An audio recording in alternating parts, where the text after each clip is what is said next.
Steel plant contract కార్మికుల తొలగింపుకి నిరసనగా steel plant BC gate వద్ద కాంట్రాక్టు కార్మికులు మానవహారం నిర్వహించారు. తొలగింపు తప్పదంటున్న ఉక్కు యాజమాన్య నిర్ణయంపై కార్మిక సంఘాలు భగ్గుమన్నాయి. కాంట్రాక్టు కార్మికుల తొలగింపుపై ఇప్పటికే కాంట్రాక్టర్తో ఉన్న యాజమాన్యం సమావేశం నిర్వహించారు. ఉక్కు యాజమాన్యం రోజుకో నిర్ణయంపై కాంట్రాక్టు కార్మికులు ఆందోళన చెందుతున్నారు. ఉక్కు యాజమాన్యం కాంట్రాక్టర్లకు ఆయా సైట్ యాజమాన్యానికి ఉక్కు యాజమాన్యం నోటీసులు పంపించింది.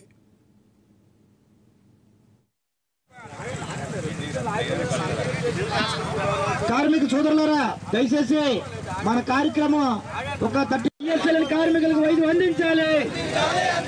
భూములు త్యాగం చేసిన ప్రతి అర్హతదారులకు ఉద్యోగాలు కల్పించాలి. విశాఖ ఉక్కు స్టీల్ ప్లాంట్ కి భూములు త్యాగం చేసిన కార్మికులకు ఉద్యోగాలు కల్పించాలి. కౌంటర్ కార్మిక ఉపాధి భద్రత కల్పించాలి.